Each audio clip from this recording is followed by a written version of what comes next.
So hello there guys, and welcome back to a brand new episode of the DNF1 F1 podcast. I hope that you guys are doing well and staying safe as always. We've got a bit of a break now in between races. We've been going back to back all through the American regions. We've been to Austin, we've been to Mexico. We've now got a 2-week break, something that older F1 fans will be commonly used to as the norm, really, but with so many races on the calendar now, a 2-week break is an opportunity to relax, enjoy the finer things in life, smell the roses if you like, and sort of reset, if you like, before the next Grand Prix, which of course will be the Brazilian Grand Prix, despite all of the rumours circulating regarding its current political situation, which fortunately we're not going to be getting into because we know absolutely nothing about it, and I think you'd appreciate that we didn't. But the Brazilian Grand Prix, as far as we're aware, is going ahead. And of course, it's going to be a sprint weekend as well, the final one of the 2022 season. And it's been a little while since we've had a sprint race. I'm trying to think back when the last one was, but I'm sure someone will remind me in the comments anyway. But nonetheless, we're going to be talking about a few of the news and breaking news snippets, I think is probably the best way of putting it. Some topics that have been really doing the rounds of late, particularly the budget cap breaches and some other news regarding futures of some circuits and driver moves. We're going to be getting into all of that with our special guest, professional motorsport commentator, recently with F1 Esports nonetheless, George Morgan. George, first of all, thanks for coming back on the show once again. Love having you on to do these nice little news episodes. How are you doing? Yeah, it's a pleasure to be here, Adam, and big thank you for inviting me back as well. It certainly has got to the pressure cooker stage, and I think we've obviously we've witnessed lots of that, I think, over the past few weeks. But talking about breaks, I mean, I'm in the midst of probably the longest break I'm ever going to have at this moment in time. Obviously, I've spoken to a few of my friends, and they've said, "Well, I think you deserve a shutdown after the year you've had." But I said, "No, I just want to get back to it, really." So I'm an eager beaver. Yeah. Well, it's the mark of a true professional, isn't it? But you know what? I'm obliged to agree, really, with your friends on that one, George, because you have been a very busy man. And even though it's going to be quite a lengthy break for you, I'm sure you're going to be finding plenty of opportunities to fill your free time before you're back at it behind the microphone in the commentary booth. But obviously, for the benefit of our listeners that haven't heard your content before or seen your content, of course, you're doing a lot of streaming now. What are you going to be up to in the interim? Well, I mean, I don't want to sit down and waste away, so to speak. I mean, in terms of what I'm personally doing at the moment, I've sort of had the chance to sort of sit down, reconstruct a few things, and at the same time look at myself, and not just in terms of streaming and things like that, but also health and improve my diet. You know, I've been working on that. That's been new, and I've been going to the gym a lot lately, 3 times a week. So in obvious preparation of next year, because obviously need to be fit to travel to all these places. I mean, I do a phenomenal amount of steps over a race weekend when it comes to liaising around paddocks and traveling between commentary boxes and media centres. So there's going to be a lot of that next year. So I just want to make sure I'm fully fit and ready to go, and obviously ready to hit the cameras again. But in terms of my current streaming situation, I am of course on Twitch at George Morgan TV. That's where you can find my stuff. A lot of F1 manager stuff on there, which has really, I think, captured the imagination of my community. They've really stepped up and got involved, and that's what it's all about in my view. That is exactly what streaming should be about. Nice, fantastic stuff. And of course, as you've had time to sort of build your career now and start to develop a bit of a household name for yourself, which of course is thoroughly deserved, and I'm really enjoying what you're doing right now. It's obviously going to be a little bit easier to attract newer followers from different demographics over to your platforms, and it's great stuff. And I implore all of our listeners and viewers, of course, if you're watching this on YouTube, to check out George's content. We'll leave the links in the description and the show notes, as we always do for our guests, especially in George's case as well. So definitely recommend checking out his content. You will not be disappointed one bit. Of course, the regular plug that we do on this show at the beginning of every episode, we like to let you guys know that if you want to support us on YouTube, you can subscribe to the channel. We're chasing up to 1,000 subscribers. We're probably not going to hit that target this year, but of course, with your support, we should be able to do so in the new year. And of course, if you listen to us on your favorite audio podcasting platform, you can support us by giving us a 5-star review if you think that we are worthy of one. If you do it on Spotify, that's fantastic. However, you will have to let us know on our socials that you've done so if you want a shout out on a future episode. And it's the same protocol for Apple Podcast listeners as well. If you give us a 5-star review, we will give you a shout out on the next episode. all of the housekeeping and plugging aside, George, I think it's a good opportunity for us to get into the news. And one of the first things that I think we should talk about, the huge breaking news, which has been going on, like a really fun but difficult to sort of understand saga regarding the budget cap. And it's been one that sometimes you really wouldn't want to pull the pin out and throw that grenade on when you're offering an opinion on it. But we finally got some form of a resolution which hopefully should pave the way for these regulations in future seasons. And perhaps we fear that it might make or break them, so we'll have to see how it goes. But the news is that we finally got a resolution to the budget cap situation. Red Bull have admitted to have breached the budget cap. Not only the FIA's assessment of the situation, but Red Bull themselves admitted it via the ABA accepted breach agreement that they signed, which has resulted in a penalty, or two penalties, so to speak. The first one being a fine of $7 million to the Red Bull company, and also a 10% reduction in the coefficient C, which relates to their wind tunnel testing allocation for the ATR regulations and the CFD allowances that they'll be allowed for this season. So a 10% reduction in that. Should clarify though, it's not exactly a 10% reduction, it's 10% of their allocation. So they have 70% in a upward scale, if you like, from first down to the bottom of the constructors. Of course, the lower down you are in the constructors championship, the more time you will get to develop your car for the wind tunnel and the CFD runs. Red Bull, of course, being constructors champions, will have the least. They have 70% of the outright 100% that they're allocated. They will now have 10% less, but it's more 10% of their allocation. So it'll be 63% rather than 60, as some people were a little bit confused by that. I hope I've done it justice by explaining it. I know it's a lot to get on with, but in terms of what Red Bull have been found to be in breach of, the breach was around £1.864 million or $2.2 million, which is around 1.6% of the cap. However, the FIA did later acknowledge that if tax credits had been correctly applied by Red Bull, it'd be closer to around 400k, which is a much lower breach, although a lot of Red Bull's drivers have kind of lasered in on the larger breach without the tax credits included. So, George, with all that information put forward, are you happy now that we've got a resolution to this budget cap saga? Can we put that behind? And in addition to that, do you feel, how do you feel about the penalties? Because a lot of people have had mixed opinions on the penalties that have been applied to Red Bull. It's really a job to know as to what is considered a suitable punishment. I think for this particular infringement, and like you say, it might not necessarily have been as painful as it should have been. You know, I mean, I don't think the one thing that's sort of disappointed me has been the response to Max Verstappen winning a second championship. And I never like to see a driver have his abilities and his talent and his just his sheer quality as a driver, you know, besmirched in any way. I mean, when is this guy going to get a chance to win a clean championship? That's what I want to know. But you know, to have it, you know, dirty laundry aired out at a time of what should be great celebration for Red Bull, you can really understand the disappointment, I think, in their eyes. It's been a dominant season, but obviously you can understand as well how other teams may feel coming through the championship, knowing that Red Bull might have had somewhat of an advantage heading into another season. Obviously, now that's been made apparent. It's certainly caused a divide and a split. I think in the Formula One fan base. I think depending on either side you're on, and really there are no real winners in this situation. I'd say the only winners in this case are Netflix's Drive to Survive. I think they're the only ones who've really come out on top in this particular occasion, because they are going to certainly be utilising that, I'm sure, as one of the top stories in their series.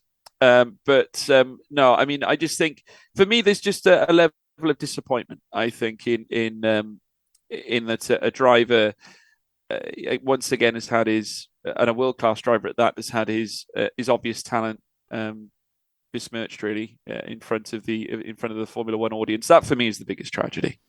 Yeah, that's a very good point. And we've heard a lot of comments, obviously, regarding a Sky F1 broadcaster, Ted Kravitz, who obviously made a lot of had a lot to say really on Abu Dhabi 2021. It's no secret that Ted has whether it's mistakenly or whether he likes to throw it in there just for the sake of, saying how he feels about these situations, which again is kind of why he's employed, not just to report the facts, but obviously to give an opinion as well. They're not robots. But Ted has repeatedly, mistakenly referred to Lewis as an 8-time world champion rather than a 7-time world champion. He's obviously mentioned a lot of times that Lewis Hamilton was robbed and that Red Bull breached the budget cap following the US Grand Prix. And we need to be clear on this one. What Ted is saying in these instances are facts. Lewis Hamilton was robbed because the rules weren't applied correctly in Abu Dhabi. Red Bull did breach the budget cap. Not only the FIA found that, but Red Bull have signed an agreement which acknowledges that they have acknowledged that they've breached the budget cap begrudgingly, the word that Christian Horner said, but one that they have acknowledged nonetheless, and has obviously created a lot of arguments, I suppose, and discussion on social media where a lot of people have gone back and forth to either be in support of someone like Ted Kravitz or Sky F1 as a whole and other people that obviously share those opinions, or attack them for different reasons.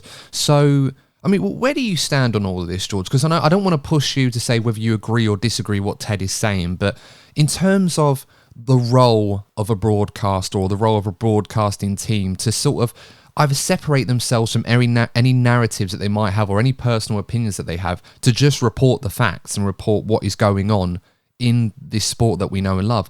Or do you feel that there should be room, as we are currently seeing in the modern day, where people are allowed to express their opinions whilst doing the professional job that they do? Yeah, no, I think you've definitely you've got a responsibility as a person in the media, to put across information accurately and in such a way that that you're informing the public or the viewers that are watching, to make sure that they're informed in the right manner. I don't think necessarily Ted was wrong in what he said. I just think it has been blown or taken out of context to such an extent that now it's caused once again this whole Abu Dhabi of 2021 season to be resurfaced after the grand finale, etc. And I just think really that it was directed, I think, or taken out of context by the wrong people. I think, unfortunately, and don't get me wrong, Lewis Hamilton definitely felt that he deserved it, and certainly he did deserve to win an 8th world title.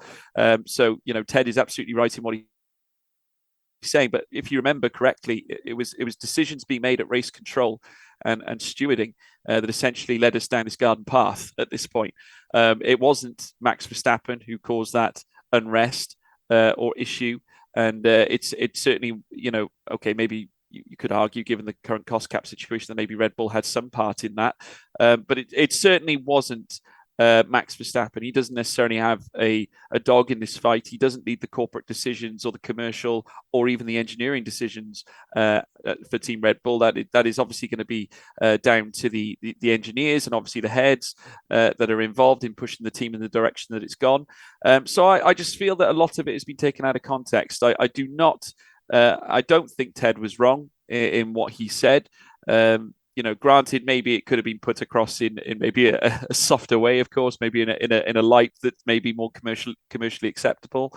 But still, he's there to report on this stuff, and he, by all intents and purposes, you're absolutely right. He's not wrong in what he's saying. It's purely 100% fact, and unfortunately, I think it's just rubbed a few people up the wrong way, which you can understand because once again, Max has had a title that he won in great style, sort of rubbed in dirty laundry as such, which is a huge shame, to say the least. No, absolutely. I couldn't agree with you more on that one. And I mean, it shouldn't really matter what team you support or what invested interest you have. I mean, I, for one, people that follow the show, and I'm not going to repeat myself because I feel like I say this in every episode, where my main invested interest is in Formula One, but I supported teams and drivers that didn't really have a role to play in this situation. So there is a level of neutrality that I think I could offer, in my opinion. Not that it's better or worse than others. I'm 100% neutral myself. I don't have a dog in this fight either. I mean, I haven't supported a driver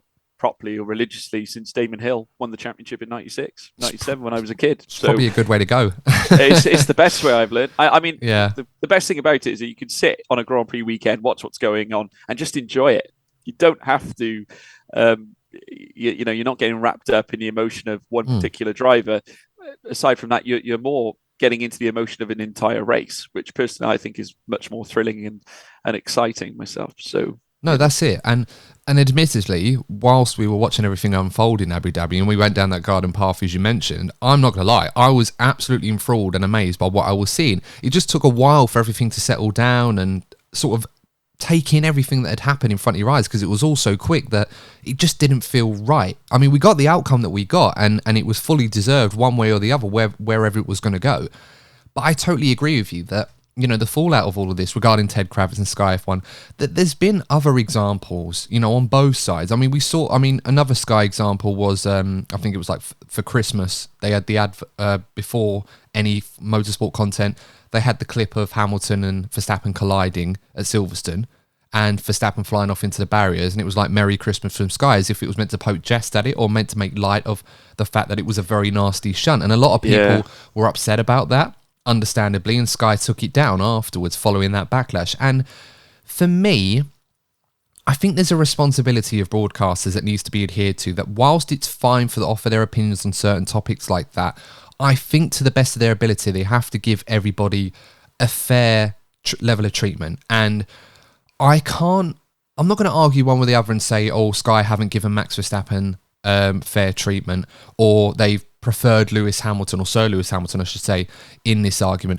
I do feel sometimes that whilst there's not an obvious bias, that some people may get a little bit of favoritism, or perceived to get a little bit of favoritism compared to others, which might feed certain narratives that you know, a driver like Max Verstappen is unfairly treated, or people don't acknowledge his success as a world championship. I think that happens not just at Sky's doorstep, I think that happens everywhere. But I do feel there has to be a level of freedom there from broadcasters to be able to call things as they say, but also maintain a level of professionalism as well. It's not an easy thing to do. You can't call everything exactly down the middle. Sometimes you just have to say what you see. Yeah, absolutely right. And I think the thing is, I always say this, and it's true in commentary. It's like rule number one in my view, and that is always be yourself. 100% always be yourself. Your audience can find out whether you are being genuine or not. It's very easily, they can pick up on these things. It's human nature. If they listen to you on a broadcast and they think, oh well, this guy isn't genuine, it's easy to discover. Trust me. And the best thing, a convincing broadcast, one that's considered entertaining, is one where someone is showing their passion, showing their enthusiasm in a topic, where they're conveying their own personal view. And then it's up to the viewer then to decide whether they are obviously on board with what they're saying or not. But at least the viewer understands that they have a point of view, as opposed as one that's been doctored and being forced to be read upon upon the public. I don't think for one second that Ted is doing that. I personally think that he has got an opinion, and he's perfectly justified to have that opinion, in my view, and he's not wrong. But obviously, just the context behind it, I think, has been misconstrued massively. Again, that's the demon of social media in many ways as well, because of course it's like Chinese whispers. You know, the whole context of the story changes from person to person. So I think that's where it lies. I think a lot of different groups who are supporting different individuals are sort of painting it in a way that defends their point, and it's got to the point where it's sort of turned into gang warfare almost, I would say, in a metaphorical sense, obviously not in real life. And of course, and it is a catch-22 as well, because, you know, whilst today people are attacking someone like Ted Kravitz for voicing his opinions, or for whatever narratives they want to suit, to say, oh, Sky F1 are biased against Max Verstappen, they hate Max, they hate Red Bull, they're so far up Lewis Hamilton's backside, it's all ridiculous stuff like that, which is obviously not accurate. It's not, and that's not fair either. But then you get the other side, with other broadcasters that didn't perhaps weren't perhaps as vocal on the Abu Dhabi incident in 2021, and they've been attacked for the opposite. They've been saying, like, people will call stuff out now and they're saying, oh, well, where were you in Abu Dhabi? Why weren't you calling that out then? Why are you calling this out now? It's a case where you just can't win, no matter what. No, you can't. And do you know what? I think what you got to think as well is that if Sky F1, if there is a hint of bias, you know, in favour of Lewis Hamilton, that does such a disservice to even the other British drivers that are racing, you know, in the championship. I mean, you look at the likes of Lando Norris, George Russell, you know, new young talents that have come through that want to become champions. and they've got just as much of an opportunity as what Hamilton has as well. And I think I don't think for 1 second it runs that deep. I think, if I'm honest, a few things get said. You've got to remember Sky is a huge organization. And the views on one or two individuals wouldn't necessarily extend to the whole organization. It's obviously a shame that this has been brought up and is obviously being discussed. Red Bull obviously have their feelings on it. They've decided to put the kibosh on any conversations with Sky as an organization, whether it's the British media or even the Netherlands media, German media, whatever it may be. So that's obviously something they're going to have to sort out. But I don't think for 1 second it runs as deep as that. I just think obviously there's been a few occasions where things have been taken out of context, and it's got to the point where we're in a bit of a maelstrom of anguish and opinion really at this point. Yeah, I think that's fair. And we get this from other broadcasters as well, different narratives or different agendas or different interpretations of the same thing, and people will post them all over the place to suit whatever narrative they want, whether they want to get more clicks and retweets on this or whether they just want to appease to the cult that they find themselves in. I realise I use that word a lot, quite loosely, I should admit. I'm not sort of referring, as George mentioned earlier, to gang warfare or anything like that. We're talking about social media here. But yeah, metaphorical. Metaphorical, of course. Yeah, I think that is the word of the day for this show. It's all metaphorical at this point. But as I said, it depends on what camp you're in, how you see it, and that's totally understandable. But I think when we start putting people like that on trial every 5 minutes for this or that or everything else, and this is an obvious repeated motive there, which obviously isn't professional, that's a different thing altogether. I certainly don't feel Ted has been guilty of that. I certainly don't feel that many people in that vicinity have been guilty of that. I think they're just people that love the sport. What someone like Ted Kravitz doesn't know about Formula One isn't worth knowing anyway, let's be honest. I mean, he's up there with the absolute best when it comes to doing that kind of job. Well, The Notebook is one of the most popular segments. I love it, especially during testing as well. I find it brilliant. You know what? It's great because I go to the gym and I put it on, and I put on the F1 Nation podcast as well. I think that's great too. I mean, I know that's not Ted, but obviously you've got Natalie Pinkham on there, Damon Hill, and various other guests that they bring on the show, which is always entertaining. But it's become a staple because you get to have that look inside the paddock, and you see what's ongoing. I mean, I've worked in paddocks all year long. I know exactly. I look at Ted's notebook and I say, oh yeah, this looks very similar. You can sort of get the idea as to what goes on there, and it is a very informative segment that he brings to the show, and I think it's a very integral part of the show as well, and it allows the viewers to go in deep and get a further understanding as to what goes on during a race weekend. So yeah, I think Ted certainly has a lot to offer as a broadcaster, and I think he deserves a lot better. Like I said, it was just a moment of madness that has been misconstrued, I think, at this point. Yeah.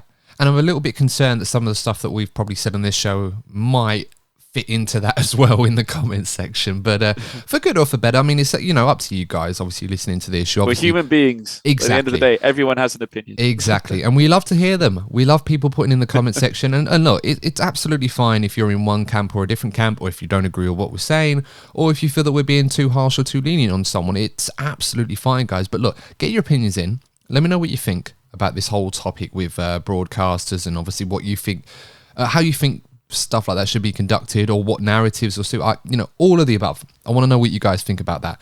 We should, however, move back to the topic of the budget cap. I know we got a little bit sidetracked, probably my fault on that one, usually on this show. But with the budget cap breach for Red Bull in particular, and obviously the 7 million fine that they received, which is not going to be going against the future cost cap for next season or future season. It's just going to be a straight fine to the company, and the 10% reduction in wind tunnel and CFD time, which obviously is going to be a lot less. I mean, we're seeing a situation, George, right now where if the championship standings finish as they are in the constructors, Ferrari are going to have 15% more time to develop their car than Red Bull next season. Mercedes are going to have 20% more time to develop their car, something Christian Horner referred to as a draconian light penalty, and one that was very, very harsh on them. The rival teams felt it wasn't quite harsh enough, but then as a result of the accepted breach agreement that Red Bull signed, we weren't going to get a scenario where points were going to be deducted or championships were going to be taken away, because it didn't go to a court of independent adjudicators to sort of manage that. They just accepted their punishment and dealt with it. How do you stand on how harsh that penalty was? Do you feel that it was too harsh, or do you feel perhaps not harsh enough, or perhaps somewhere that was just okay for now, and we'll see where we go from there? I think it's suitable. I think at this point, I mean, I'll be honest with you. How do you put a measure on something like that? I mean, how far is too far? Who knows? I mean, this is the first time we've seen this rule implemented properly. Like this. It's so new, and not to mention that the whole cost cap element is not necessarily a tried and tested feature in Formula One. This is the first time we've actually had a consequence for it. Of course, Christian Horner isn't going to be happy with the result of receiving that. I mean, no one likes being punished. And at the same time, it's offered an opportunity to his competitors to get closer to the Red Bull pace. Obviously, now Mercedes, as you say, an additional 20. They got the 20%. You got Ferrari, who, to be honest with you, I think Ferrari desperately need the 15%, given the fact that their performance seems to have sort of dived off a cliff almost towards the tail end of this season. So I think that I wouldn't be surprised if Ferrari have already commenced or got hard at work into producing next season's car. I would imagine they would have started long ago. I would say they probably had the next 2 to 3 years in mind, I think, in terms of their development. I would imagine Mercedes have the same mindset too. Red Bull have obviously had a great opportunity to seal the deal on yet another championship, and in great style as well, with a record broken. But I think that obviously the consequences are going to come through for the next season. I wouldn't be surprised. Obviously, there's going to be a greater opportunity, as I said before, for Ferrari and Mercedes to start being competitive. And I think if you're a Formula One fan, strap yourself in. You're going to be in for a brilliant couple of seasons ahead. I think we're going to be witnessing some closer racing. We could see 3, maybe even 4 different constructors fighting for the title next year. I think that for me is great for the sport. It's a really hard one to sort of nail down how intense this penalty actually is on Red Bull. I mean, for starters, I think the financial penalty is a bit of a joke. I think if you because $7 million is like a drop in the water or drop in the ocean for someone like Red Bull, an organisation like Red Bull. But the thing is, I don't think a financial penalty is really the way to go in that sense. Because if you're an organisation like Red Bull, you've almost got an endless cash pot there. They'd probably happily take the financial implication over the wind tunnel time.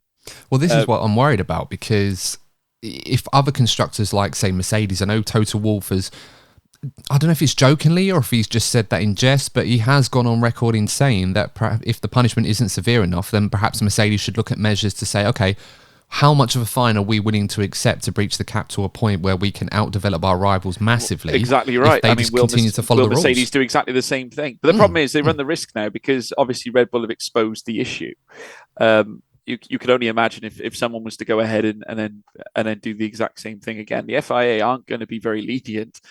They're trying to make an example to a degree, or at least attempting to in their own guise. I would imagine that if Mercedes or Ferrari were caught doing the same thing, that they would probably be punished more so as a result, because they've already seen the example that has been set with Red Bull's issue, and the last thing they'll want to do is throw themselves in the same situation and then end up having to face probably more likely a heftier fine, because they'd be expected to follow the rules after what's been seen this season.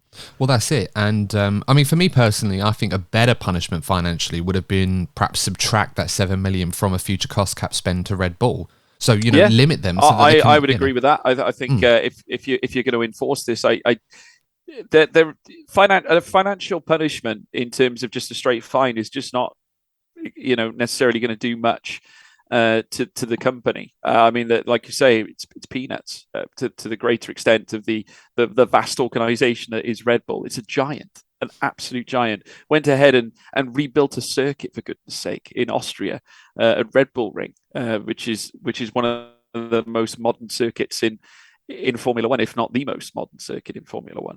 So I think you're absolutely spot on. I think the only way you're ever going to I think, impact a team properly is if you take that fine and do put it against the developments of the car, and and see how that works out. But I'll be honest with you. I think the real issue there, I don't think the FIA know how much a suitable penalty is. I don't think they can quantify it properly. No, I don't think they can, because, I mean, the reason why I sort of want to go all ham on this idea of any financial penalties should be applied to future cost cap spend rather than just an out-and-out straight fine is if you applied the same penalty to a team like Haas, for example, $7 million less for them is going to mean $7 million out of their future budget cap spend. It'll finish them. Yeah, exactly. Well, no, that's it. Yeah, because Yeah. they won't be able. I mean, that's literally Schumacher's car repairable right away. He's not going to be able to drive a car for the rest of the season because they can't fix it or they can't afford to.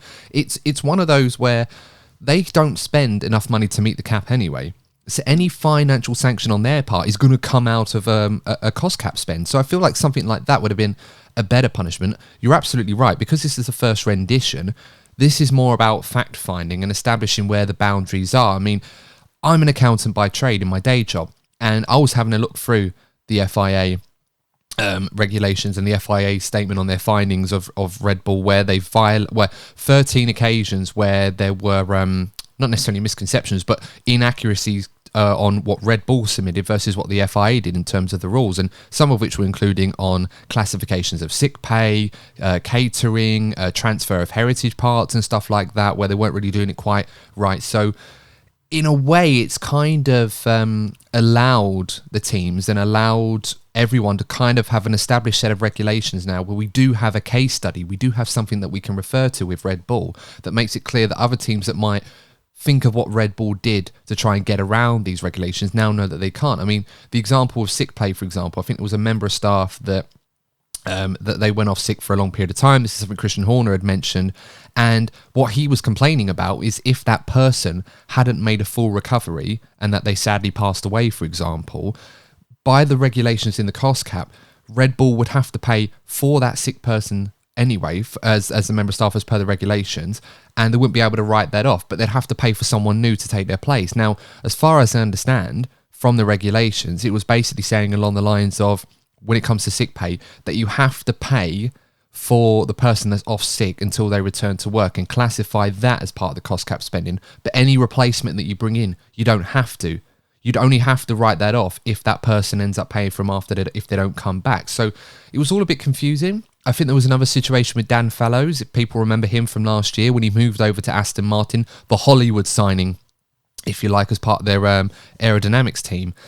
And Christian Horner wanted that to be removed because he was no longer a part of it. And you are allowed to write some of those costings off, but I think it had to be done before the end of June. And I think whilst it was made public to us and Red Bull were fighting this whole situation with Dan Fallows, that wasn't technically put through officially until after that. So they were trying to argue that case. Loads and loads of different things. I could go on for ages to talk about it, but it was just certain discrepancies which now have been made clear. And I sort of want to make clear regarding the sick pay thing as well. The reason why the rules are written the way they are, that you can't classify the spending of the replacement and write off the original person unless they don't come back, is you don't want a situation where Red Bull have someone in post for 11 months of a cost cap year, then give that person unpaid holiday or something like that, but then sort of compensate them in other ways, say they're not there, and then bring in someone with a specific set of skills for a month, and you only charged for that 1 month of pay in your cost cap spending rather than the previous 11 months before that.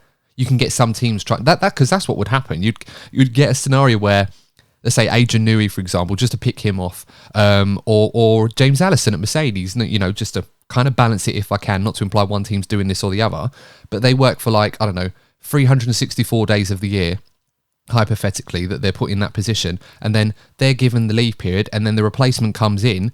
You only pay for the replacement, not the original person. You're only paying for 1 day of a salary which could be is probably in the millions. So you're already writing that off the cost cap. So just an example, guys, and hopefully I explained that well and you understand what I mean, but it's to stop teams from doing those sorts of things, which is where Christian Horner's argument on sick pay and stuff like that kind of fell short a little bit. But overall, I think the big sporting punishment with the reduction of wind tunnel testing time for Red Bull and the CFD runs that they can do, starting, of course, from the execution period, which I believe is some point in October 2022, so it's already started. This means that it's not going to only affect the development on the 2023 car, the final stages of the development of next year's car, it's also going to affect the initial development stages of the 2024 car.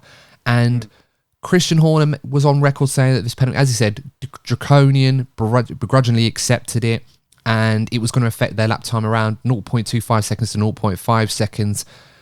I think there's a few questions we need to ask on that one, why I think that's a little bit inaccurate. First of which, this punishment to Red Bull is going to be quite intangible.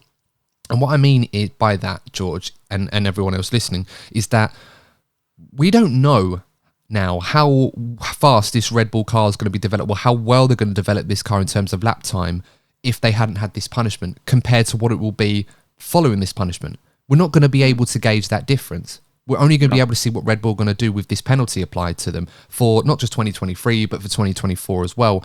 And on top of that, we've seen plenty of people go on record. Mattia Binotto at the start of the season was talking about these ATR regs and cost cap stuff and everything else. And he was saying it would probably cost a team around about a tenth of a second, which seems to, and a lot of other people as well. I think Andre Chauvelin was saying that it was a load of rubbish also. So I actually think this punishment, the sporting one, is actually a lot more, I don't want to say harsh, but it's a lot more severe on Red Bull than I think a lot of people are making out. The competition are saying that it's not going to be much for them. They'll get around it anyway because they already have an advantage that they have with the current car. Whereas Red Bull themselves are suffering from that competitive paranoia as well on both sides, that they're saying it's actually too harsh and they just have to begrudgingly accept it. Where do you stand on this, George? Who do you think is right, or do you think it's somewhere along in the middle?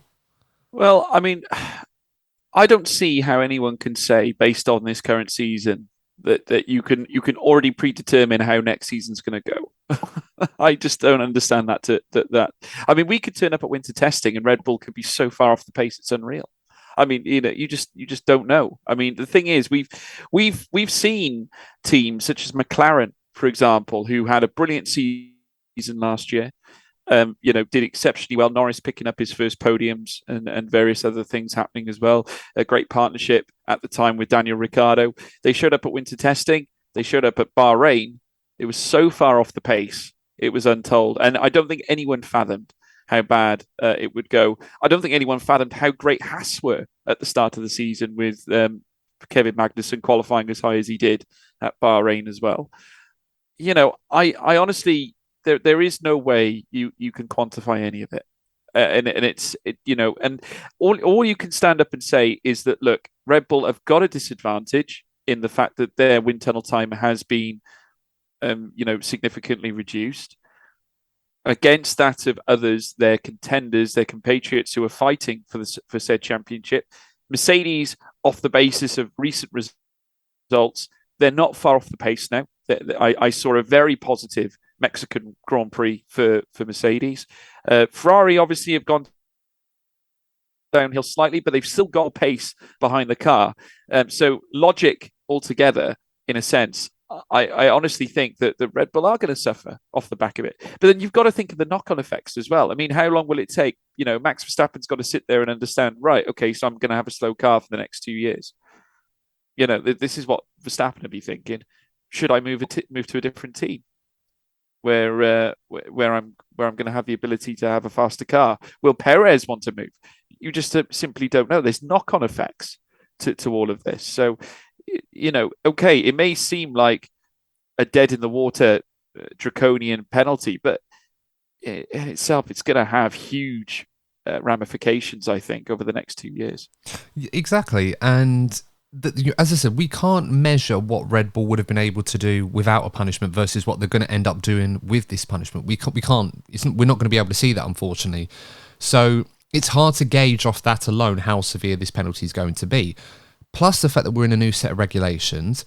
Whilst there's a lot of loopholes that F1 have tried to close up over time, most recently the new technical directive on flexi floors, which Red Bull and Ferrari were believed to have exploited, and obviously since that's been implemented, Ferrari have certainly been hurt by that, despite the fact that they categorically denied that that's been the case.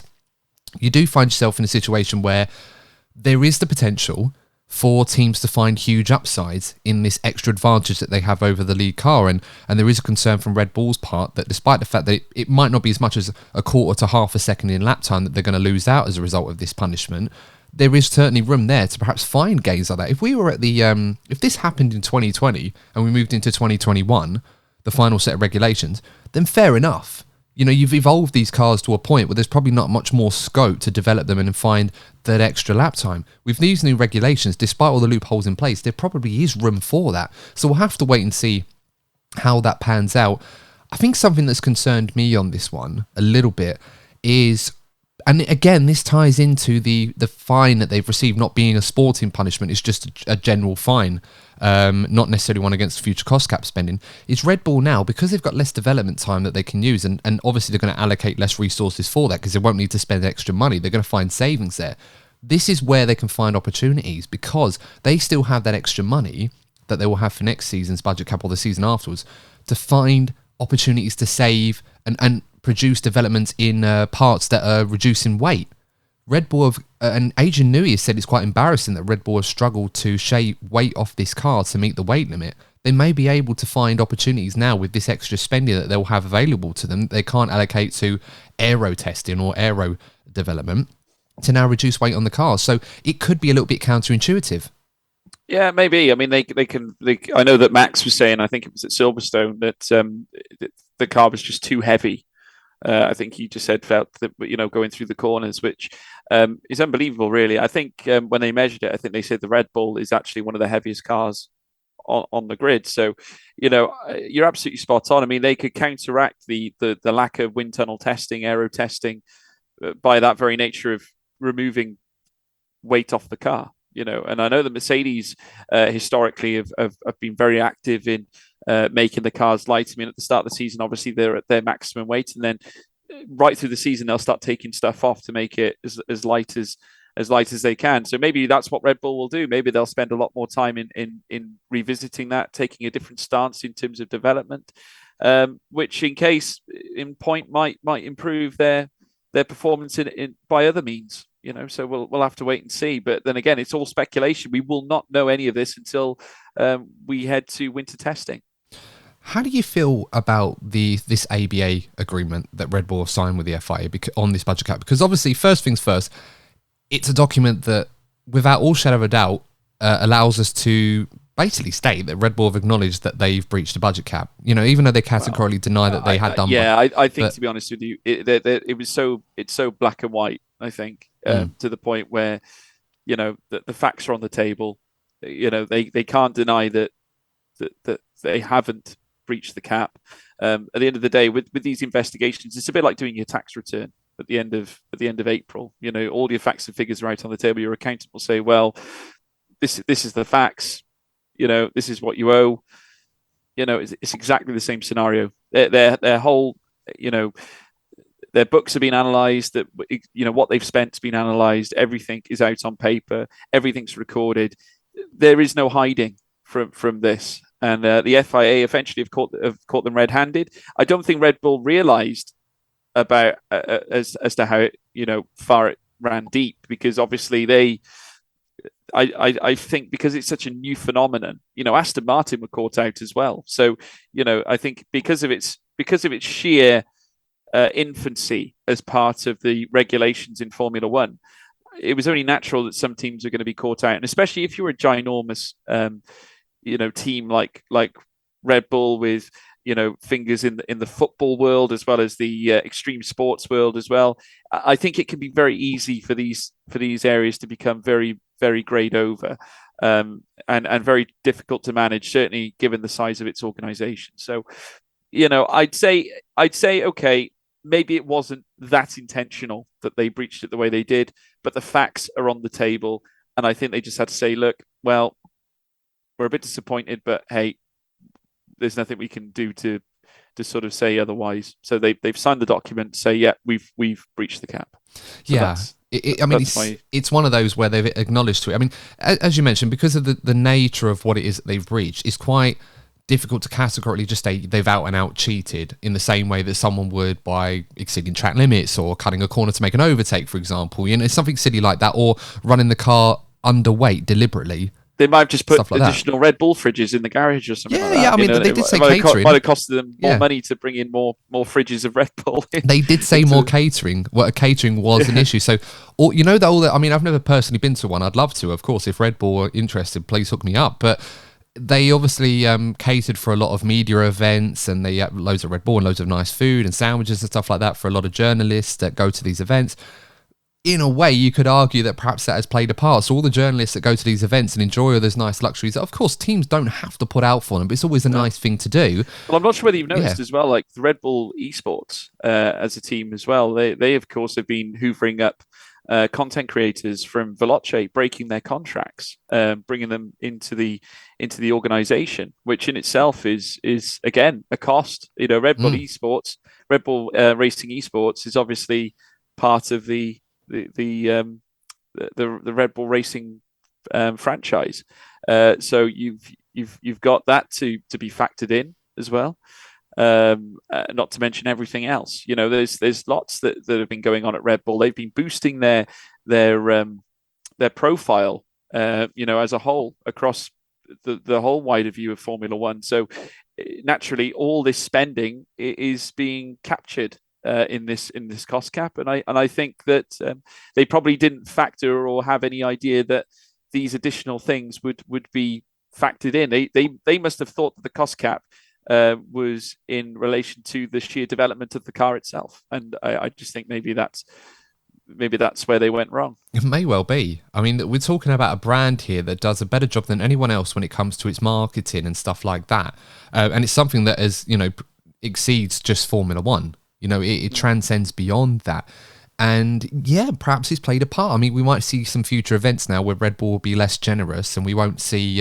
We'll see not necessarily happy meals from McDonald's in future. Maybe discounted items, or remove them altogether and get a free Max Verstappen toy with a every Rich Energy meal. Fridge instead. I'm sure Red Bull's cheaper than Rich Energy, so probably be a bit counter. Maybe. Imagine William's story would be all over that, wouldn't he?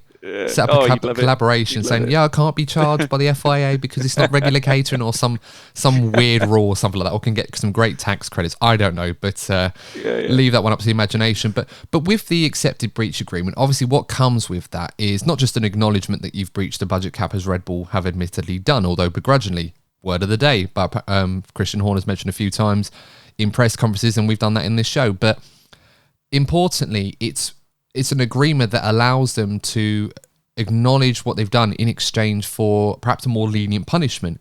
And if Red Bull had not accepted that agreement, it would have gone to an independent adjudicator if they'd have took it further, which would have presented risks of more harsher punishments. Greater costs as well. Greater thought. That too. I think they probably looked at it and probably thought, look, we've been caught. It's all on paper.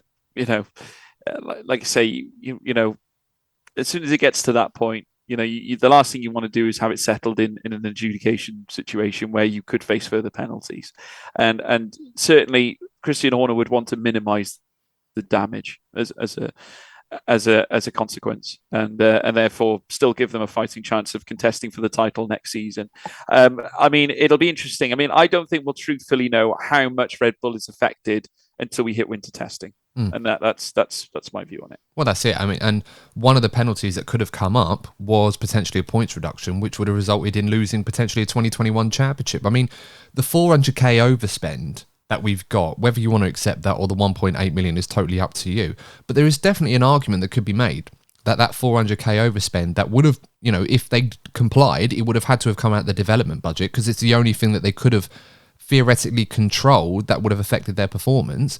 There is an argument to be made there that extra spend may have resulted in them having the extra performance which got them that title, regardless of how it was won, the controversial manner that it all went down. But if they'd have gone to an independent adjudicator, those potential penalties would have been on the table, and perhaps something that they would have received if they'd lost out. So I feel like there's a bit of tactical nous with this accepted breach agreement. I mean, if it happened this year, Red Bull was so far ahead of everyone else, I think that they thought, well, all right, we'll just take the punishment and fight it.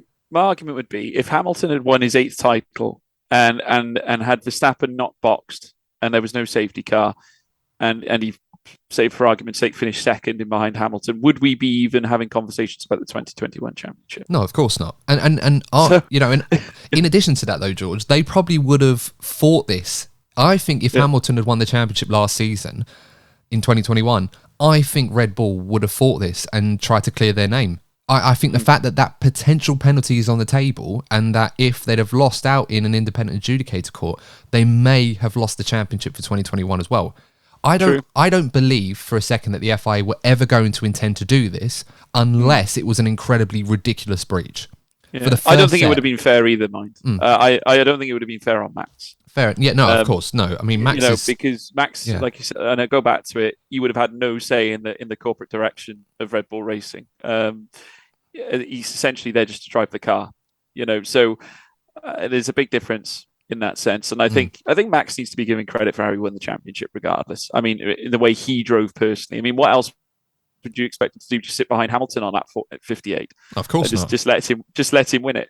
You know what I mean? It's just not going to happen, is it? We'd have all done the same thing, or at least attempted to. Yeah. And if you say you wouldn't have done and try to do the nice thing and sit behind Lewis Hamilton, then quite frankly, you shouldn't be a Formula One driver. Well, exactly. I mean, I think Max would have been chastised by his own team, and I tell you what, I wouldn't want to be sitting with Jos Verstappen after that either. God, no. To be honest with you. Well, after some of the stories he said about leaving him behind once after he had a bad race, I was like, at a kart track. Yeah, I mean, it's incredible. Builds character, but I'm not quite sure that's the right way of parenting. Well, not that I know. I don't have kids, so I'm not going to talk about how to be a good parent. No. I just think you need to take Max out of the equation.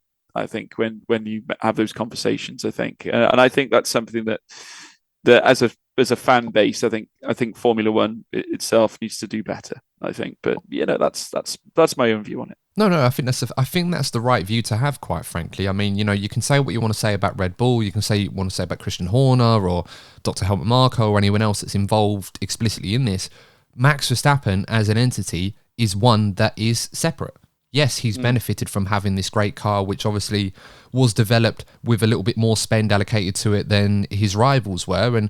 But Max is not the one deciding that. He just gets in the car, drives on a Sunday afternoon and tries to bring home the bacon, so to speak. And that's a weird thing to say, but it is what it is. And I think if social media as a whole kind of took it as that and just say, look, we can't really attack Max, but and you can't attack Lewis for the opposite or anything like that, then it's all fair game.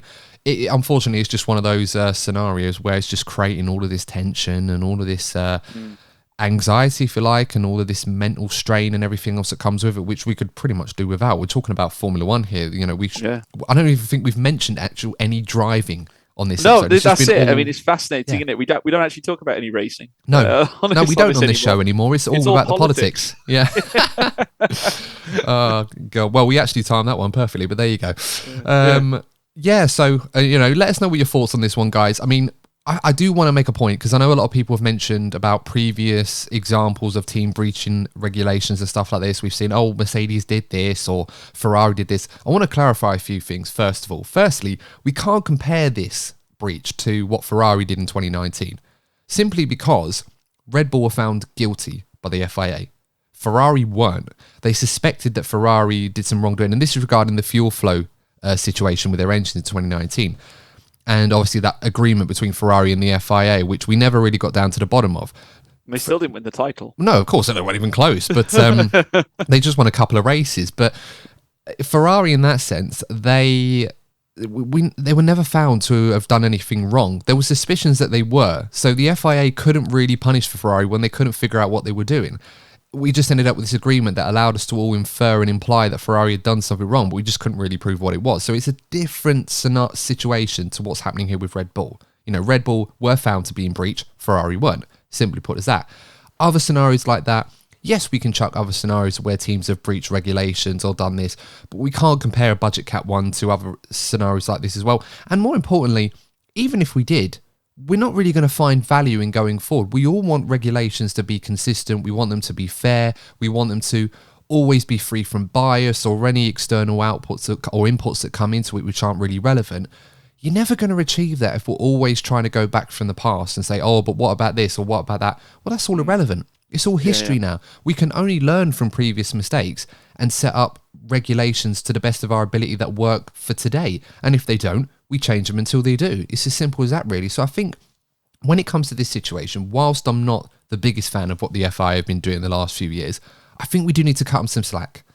I think you need to give them a chance to grow. Give them a chance to understand. Give them a chance to make changes.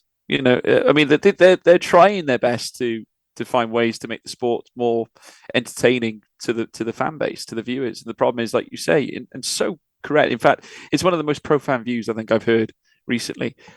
Give them a chance to make the sport great.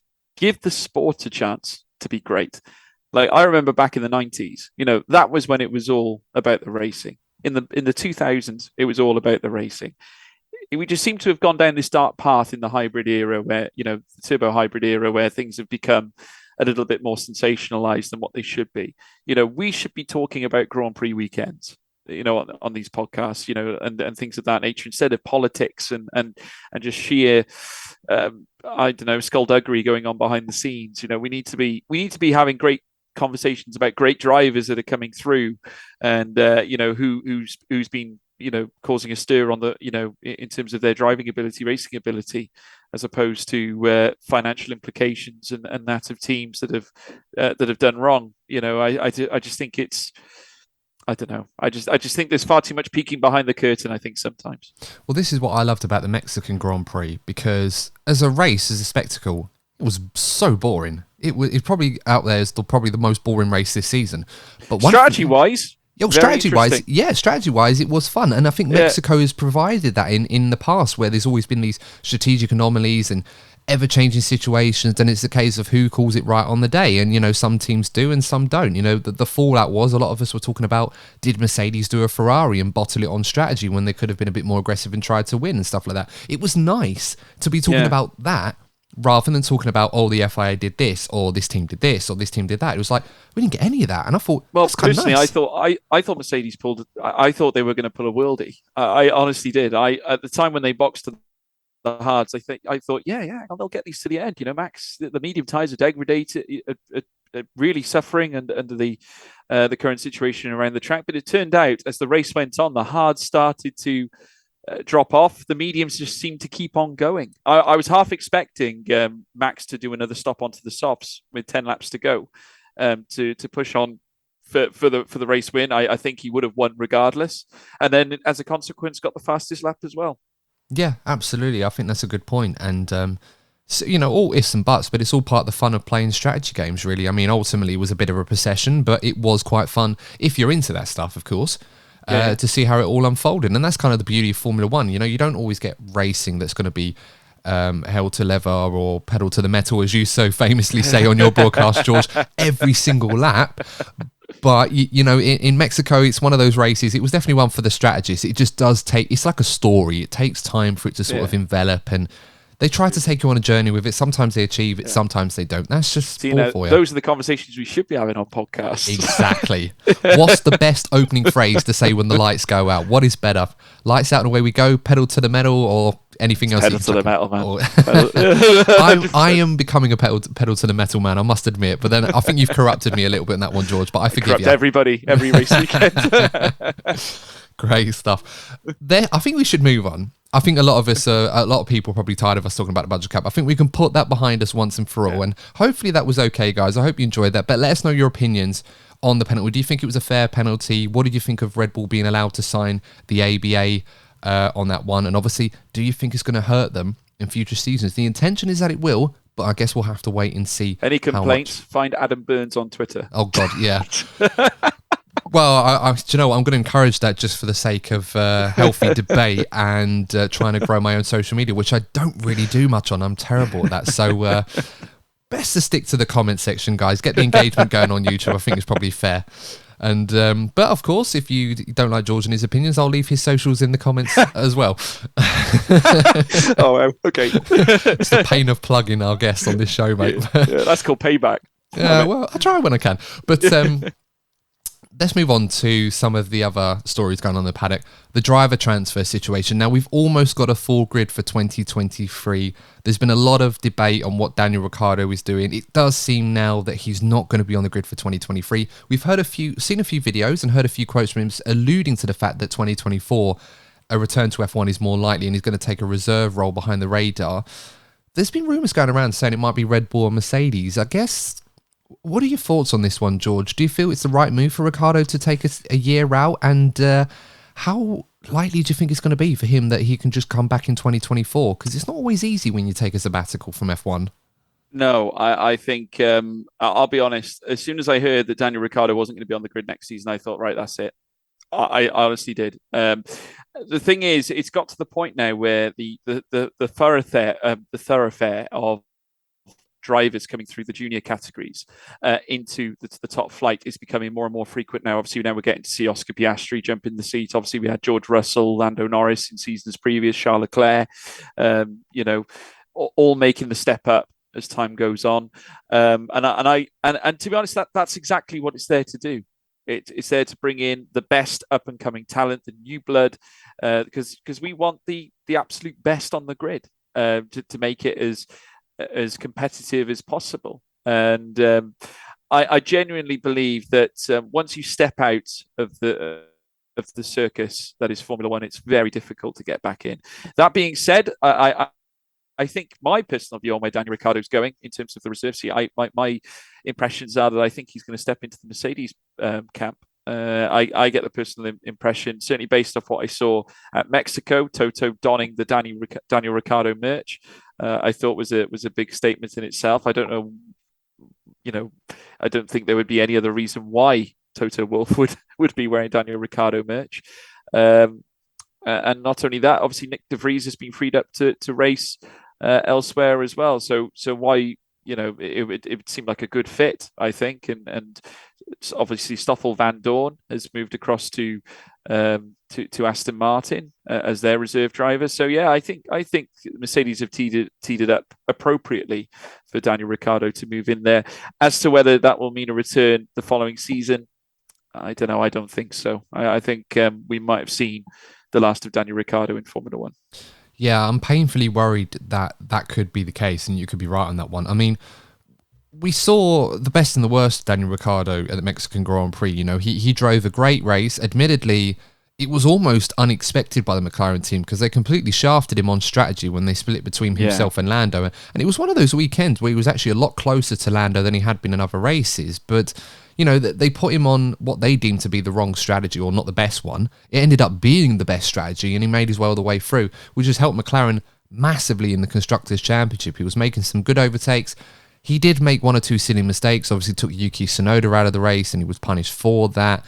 It was just one of those, I think, a prime Ricciardo or Ricciardo that's got everything all together. It's not even going to attempt that overtake. Yeah. I think I feared for Daniel Ricciardo. I feared for Ricciardo ever since he left Red Bull.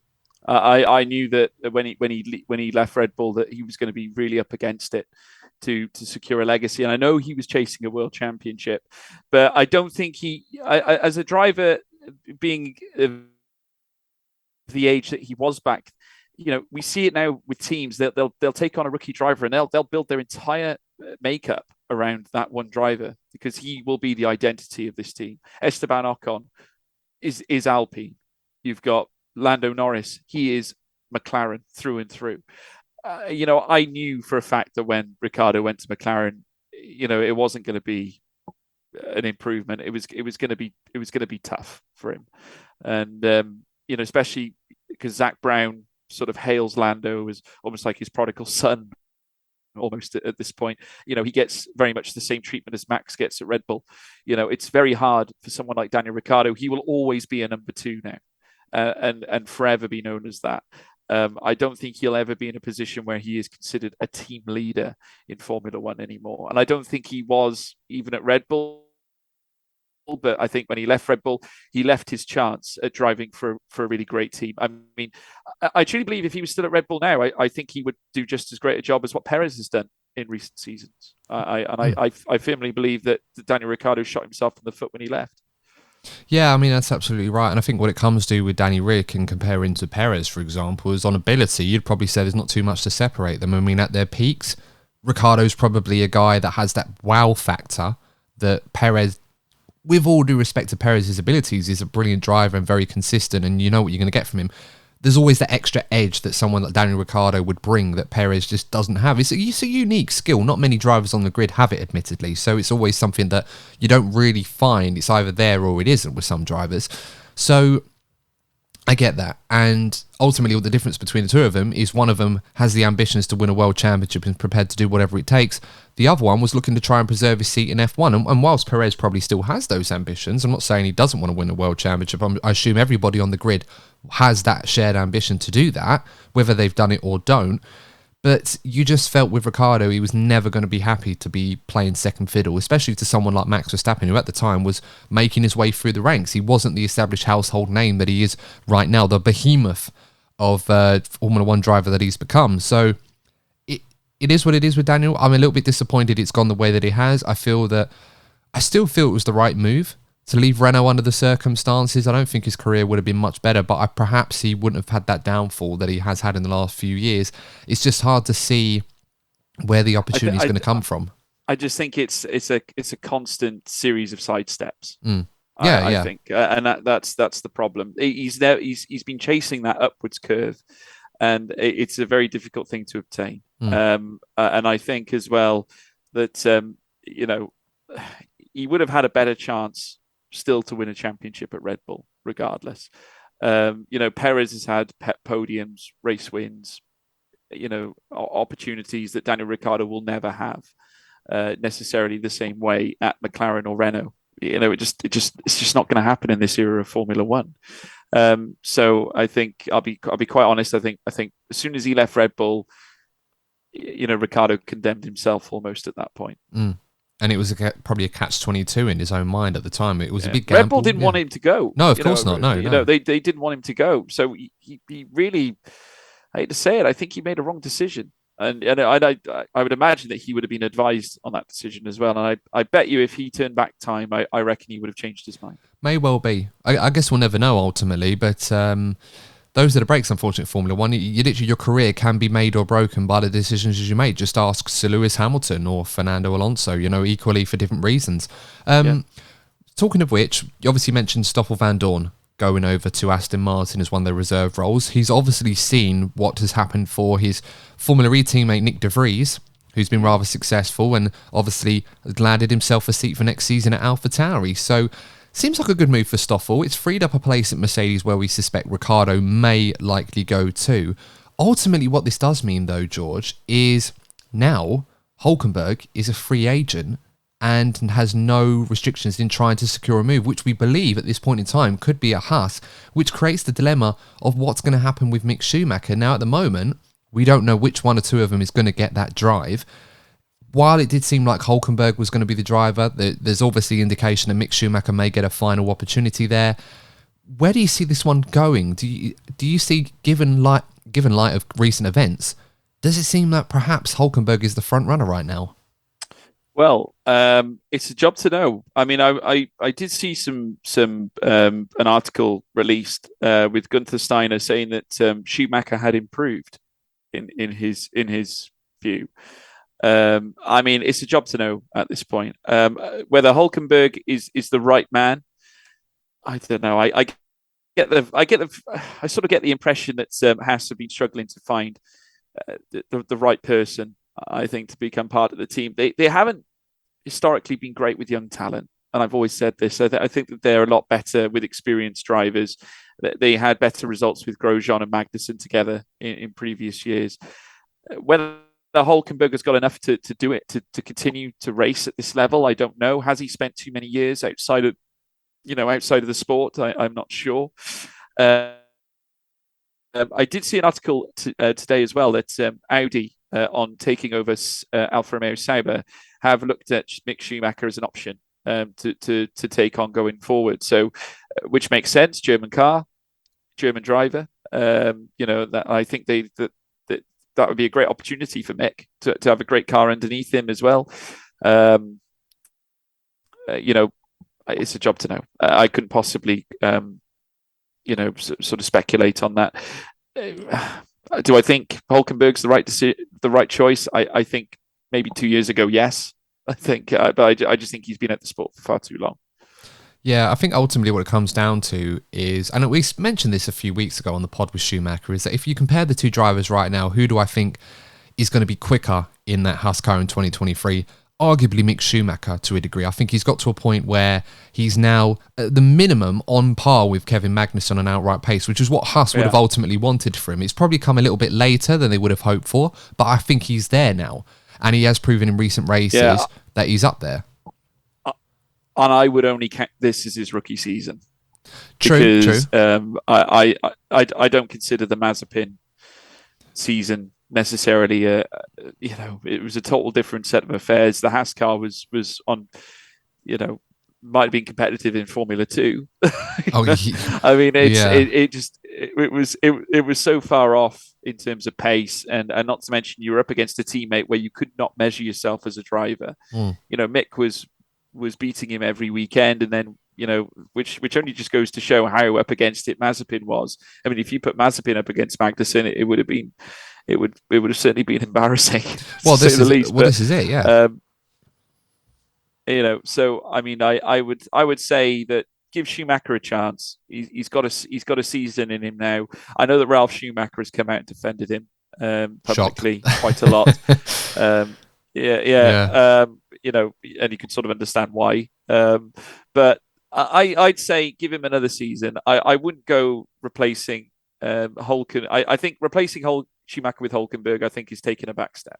Yeah, I mean, I think he's taking a back step on performance. And I know people will say, oh, well, Nico Hulkenberg's an established driver. He's got experience. I'm sure he'll get up to speed in the same way that Kevin Magnussen did, to be fair. And I think that's a fair point. Ultimately, I think what Haas are looking at here is they probably look at Hulkenberg, probably because of what Kevin Magnussen has done this year, and thought, oh, okay, we can stick an experienced driver in there.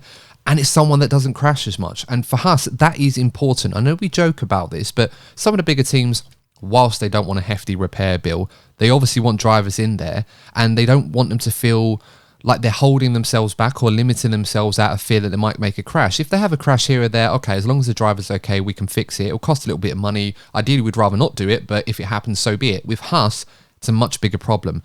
Every time they crash, it dents on what they can spend on the car. And we've seen this season, George, they've only developed it once, and that's why they've struggled in the second half of the season.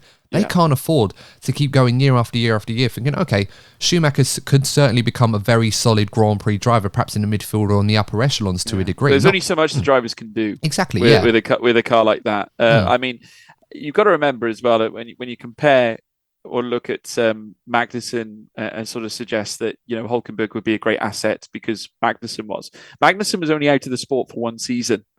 There's a big difference between how long Hulkenberg's been at the sport in comparison to Magnussen. And I think you're talking chalk and cheese at this point. I mean, Hulkenberg, great driver, and I love him to bits, and I think he's a great talent, honestly. And I've always liked Nico Hulkenberg.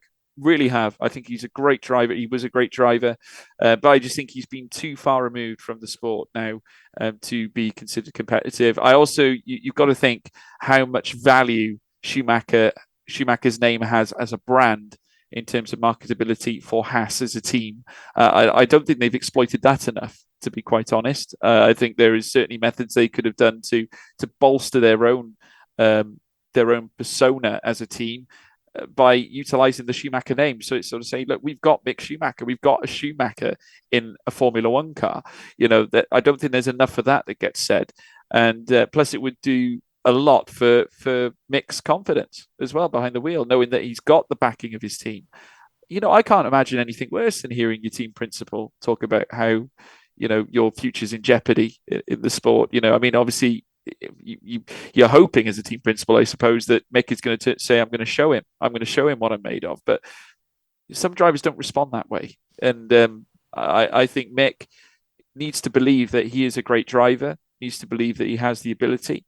And I don't know, I think if you get rid of him just based off this season, I think that's too premature, in my view. Yeah, perhaps so. I mean, as I said, it's no secret that I'm a Schumacher fan. Through history, I've been a Michael Schumacher fan, of course. I'm always going to want Mick to do well, and I want to see him do well. Do I think he's good enough for Formula One? Yes, absolutely. In the right team, of course. And as you said, George, you can only do so much in a car like a Haas, for example. So I think we'll have to wait and see what happens. But I completely agree with you. With someone like Mick Schumacher, he's the sort of driver that, he can take on board all of this feedback and constructive criticism, if you can call it that, and try and improve himself. I think of all the drivers out there, he's always been a guy that I've felt that is always looking to try and improve and always talks about his previous experiences of when he's struggled in the past and he's found ways to adapt to that, and he's always come out on top. With Formula One, it's a completely different beast altogether. But that's something that you can kind of pin on to hope that Mick Schumacher will find a way, crash less often than he has done, and ultimately be the leader in that team. He's certainly got the performance in him. I'm just a little bit worried that Haas are thinking too much about their wallets at this point in time rather than performance. And this is a team that I've gone on record in saying, unlike any other team in this sport, do not have ambitions to try and win races or win championships. In terms of the hierarchy, in terms of the upper echelons of the hierarchy, people like Gene Haas, for example, I feel that anyone below that works in the team, like Gunther Steiner, of course they want to do that. But realistically, they know that's not going to happen. I think they need to take responsibility as a team a lot of the time. I think they use the drivers as scapegoats quite a lot. I mean, if you look at the trends when it comes to how the drivers are perceived. I mean, if you look at Drive to Survive, Kevin Magnussen and Romain Grosjean were almost vilified, in many ways during their seasons. And if you saw the car itself, the following season, we all know what happened to it. It was so far off the pace. And you got to think they weren't too far removed from the season prior. So you've got to think that, what Roman and Kevin were up against in their championship run. So, I think as a team, Haas have really got to look at themselves and sort of say, do we have what it takes to be here as a team? Do we have the financial backing? Do we have the resources in order to compete at this level? And if you don't, then you've got to be honest with yourself. I mean, you can't just have a seat at the table, hope everything goes to plan, and just sit there with your fingers crossed. It doesn't work that way. You need to bring something extravagant to the table. You need to make those improvements. You know that every team around you is going to be developing the car, right through the season.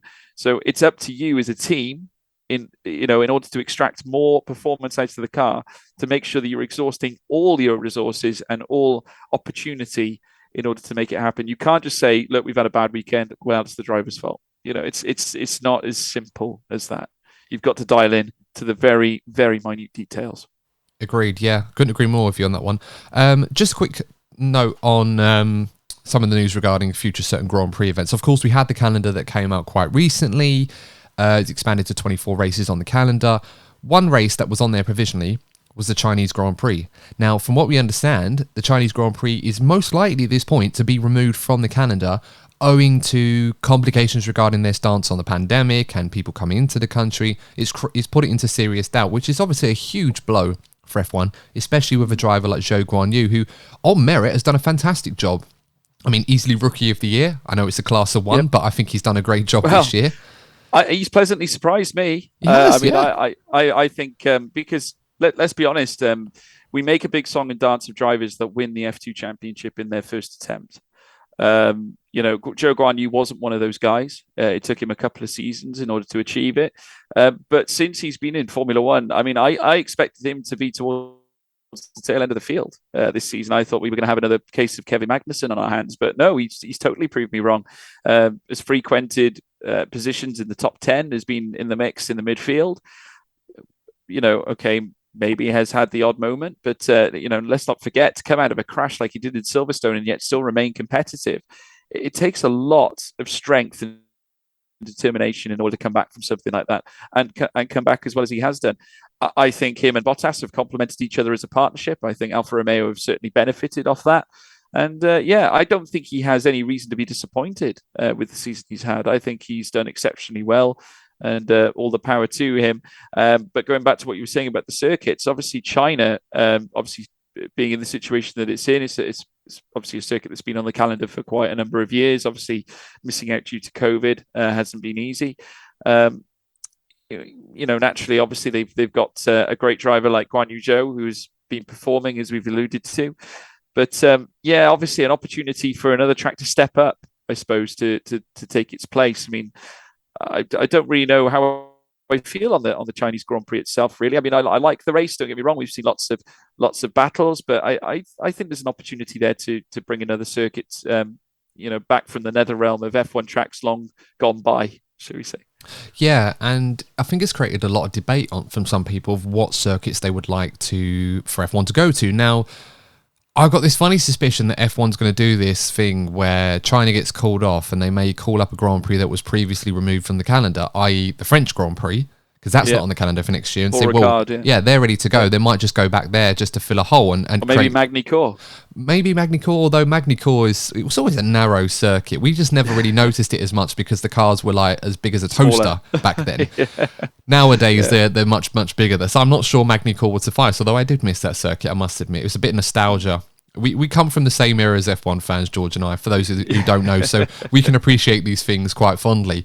But yeah, I'm not sure where F1's going to go with this. If they might just stick with a 23 race calendar just for the sake of making it a little bit easier logistics-wise for some of the teams.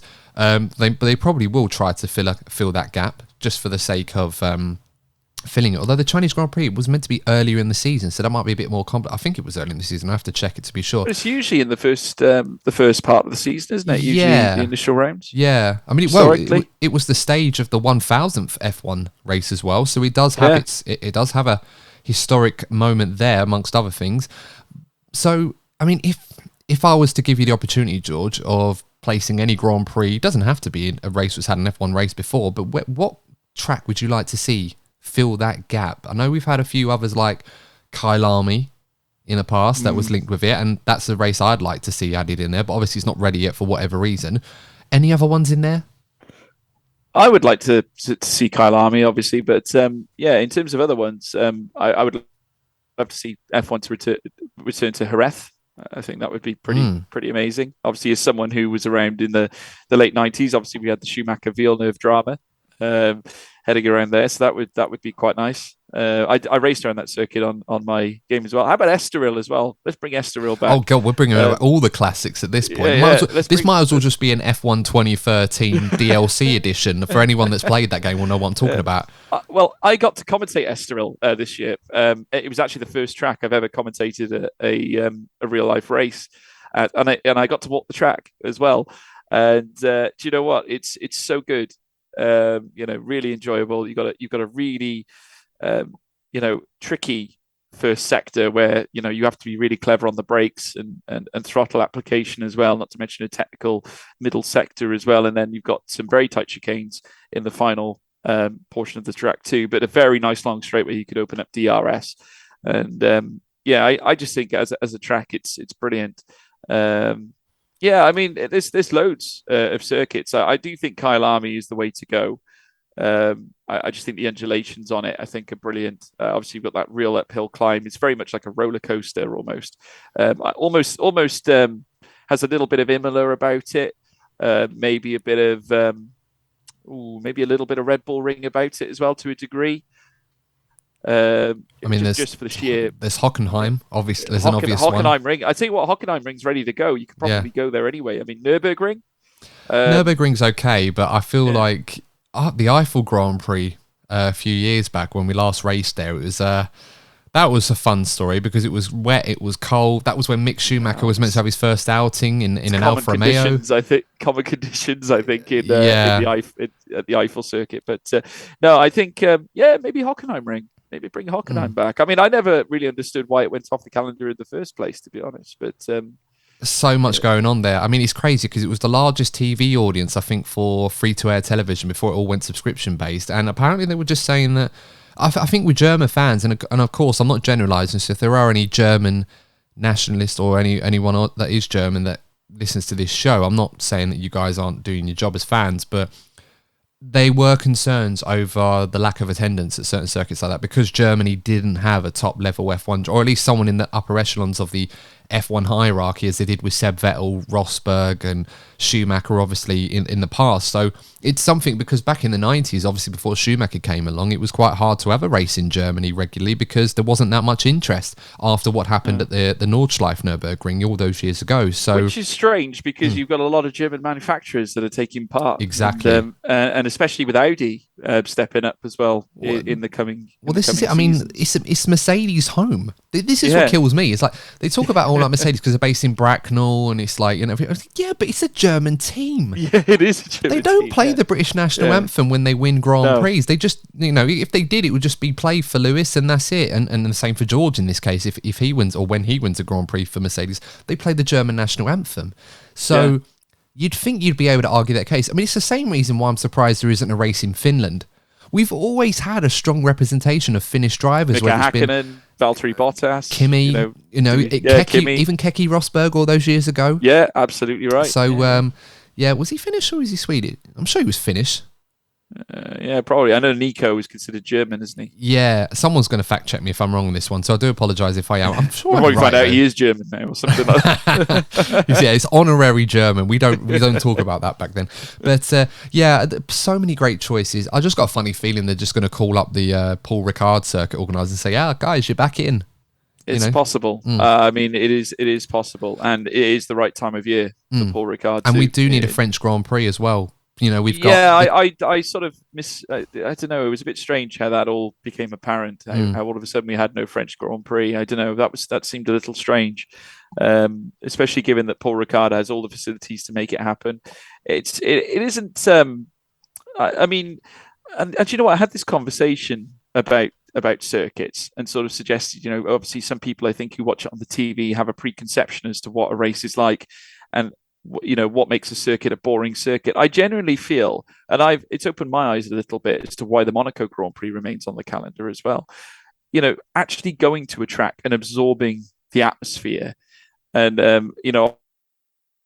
obviously when I went to Monaco, my perception of it was totally changed. When I went there, obviously a lot of people say it's a procession and things like that, but when you get into the aura of everything else that surrounds it, the heritage of it all, you can understand why Formula One keep these tracks on the calendar, because it's such a wider occasion, a grander occasion than just simply a race. There is so much other stuff going on. So you could sort of understand to a certain degree why they keep certain tracks on the calendar.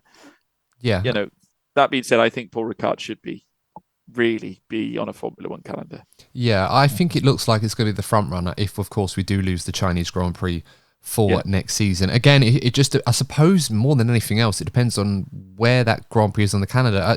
It's bad of me because I should have checked beforehand when it's actually going to take place, if that is feasible for the French Grand Prix to sort of fit in that slot with weather and everything else that comes with it, because it's very much a summer event in France. So we'll have to wait and see what F1 do about this. Again, this is assuming that the rumours are true and that we're going to lose the Chinese Grand Prix from the calendar, which would be a huge shame because we've got a Chinese driver doing very, very well, something F1 really wanted to cash in on. I mean, they wanted as many as 2 or maybe even 3 Chinese races, similar to what we got in America. So certainly going to have to be one that we're going to have to keep our eyes on. And again, I don't want to be that guy, but it could potentially put Zhou Guanyu's future in F1 at risk if we don't have a regular Chinese Grand Prix, because admittedly a huge part of getting him into F1 was to expand into the Chinese market, and if they can't do that, unless he's absolutely doing a great job, which admittedly he is right now, it's hard to justify keeping him in over other drivers that may have more upside marquee value than him. It's similar to the Yuki Tsunoda phenomenon in Suzuka. When you look at what he brings to the table, I mean the amount of fans that come across to support Tsunoda at Suzuka is unbelievable. So I think that F1 were hoping to cash in on a similar thing with Zhou Guanyu in China, and they'd be absolutely right in saying that. I think it'd be a bit short-sighted, I think, though, to remove Zhou Guanyu from Formula One. I think just on the sheer basis that we're not going to China, because he has proven himself as a good talent, and especially given the fact that he is an F2 champion in the second time of asking. I think you've got to give him a lot of credit. I think in that regard. Well, it kind of plays into what we were talking about earlier with Mick Schumacher, that with Audi moving into that particular entity, it'd been 2023 or something like that. Well, when they do, but obviously with Alfa Romeo not running that anymore, it does create a risk that Zhou Guanyu, if there's no Chinese Grand Prix, perhaps that will be where Schumacher eventually ends up going if he loses. And we might see Schumacher blossom in that environment. I mean, it'd be like almost a homecoming for him, coming back to a German team, a team with vastly greater financial support and backing. that could support Schumacher's requirements as a driver. Well, they've certainly unearthed some great drivers of the past. I mean, Sebastian Vettel, Charles Leclerc, for example, absolutely. Robert Kubica, of course, before his accident. Yeah. So it's certainly all there the greats. Yeah, most of the greats go there. I mean, I hark back in the early days of Sauber, Kimi Raikkonen, yes, racing at Sauber as well. Many others that have also tried and tested cars as well. I think Shauna Massa's Lacey, another one. Who was brilliant. Yeah, Felipe Massa. Loads of great talents that have raced there. That Sauber have produced. So they may not necessarily be great champions as a team, but they've brought up an endless list of great champions. Yeah, definitely one for you guys to let us know in the comments where you would like to see an F1 race go if the Chinese Grand Prix is on the calendar, and of course on top of the other topics that we have discussed. But I think that's all we've got time for in this episode. George, obviously it's been a great pleasure having you on the show. Love talking F1 with you, friend of the show as well. For the final time, not necessarily for those that want to express their hate of some of our opinions, if there are some of you that will, but for the benefit of those that are interested in following your content and checking out your live streams as well as your commentary ventures, where can they follow you to check you out? You can find me on Twitter, Instagram, TikTok, and Twitch. It's all the same. It's George Morgan TV. You can't miss it. It's the same for every single channel. So if you type that username into any social media, then you'll likely find me on there. So yeah, no, it's been great being here, Adam. Honestly, it's always a pleasure to come back and discuss Formula One with you as well, and all the drama in this circus that it certainly is. But obviously looking forward to seeing how the next two races go. Exactly, and of course we're not too far away from the end of the season. I think we're all going to be looking forward to putting our feet up. We thought last year was intense. It's certainly not necessarily on the circuit, it's more off the circuit where it's been quite intense this year. So definitely some parallels to be made there. But of course, guys, we will be back for our Brazilian Grand Prix preview next week with the regular panel back from their break this week. But until next time, guys, thank you so much for tuning in. Please stay safe and remember to support us and follow us on whichever podcasting platform you listen to us on, or if you watch us on YouTube. But until next time, we will see you in the next episode of the DNF1 F1 podcast. And remember, as always, if you're not first, you're probably DNF1. Take care.